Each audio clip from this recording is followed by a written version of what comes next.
இப்போது புதிய அறிமுகம் ஆச்சி ஹோட்டல் சாம்பார் 50 கிராம் ரூபாய் 20 மட்டுமே.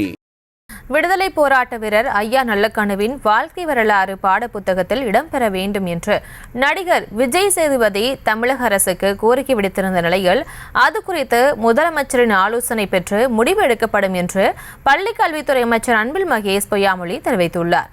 இதுகுறித்த கூடுதல் விவரங்களோடு இணைகிறார் எமது செய்தியாளர் ராஜேஷ். வணக்கம், விவரங்களை வழங்கலாம். வணக்கம்.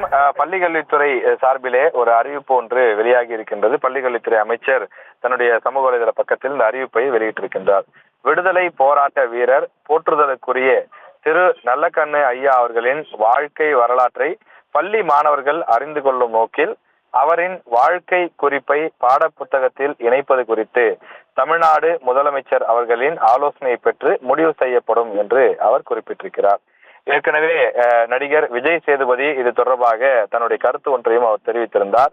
ஐயா நல்லக்கண்ணுவின் வாழ்க்கை வரலாறு பாடப்புத்தகத்தில் இடம்பெற வேண்டும் என தமிழக அரசிடம் நான் கேட்டுக்கொள்கிறேன் என விஜய் சேதுபதி ஏற்கனவே தெரிவித்திருந்தார். இந்த நிலையில அவருடைய அந்த கருத்தை மேற்கோள் காட்டி அவர் பேசியிருக்கக்கூடிய அந்த கருத்தை பதிவிட்டு அதன் மீது தமிழக பள்ளி கல்வித்துறை அமைச்சர் இந்த கருத்தினை தெரிவித்திருக்கிறார். எனவே விரைவில் பாடப்புத்தகங்களில் இந்த புதிய பாடப்புத்தகங்கள் பதிவேற்றம் செய்யும் போது அதில் விடுதலை போராட்ட வீரரும் இந்திய கம்யூனிஸ்ட் கட்சியை சார்ந்தவருமான நல்லக்கண்ணு அவர்களுடைய அந்த வாழ்க்கை வரலாறு பற்றியும் இன்றைய தலைமுறையினர் தெரிந்து கொள்ளக்கூடிய வகையிலே பாடப்புத்தகத்தில் இடம்பெறலாம் என்ற கருத்து வெளியாகியுள்ளது. விவரங்களுக்கு நன்றி ராஜேஷ்.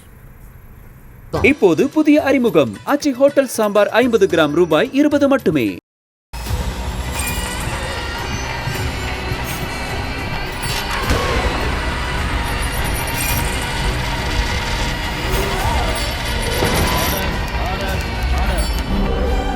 நிகழ்தகவு குற்றங்களின் மறுபரிமாணம் நாள்தோறும் இரவு 10 மணிக்கு இணைந்திருங்கள் நமது நியூஸ் தமிழ் தொலைக்காட்சியோடு.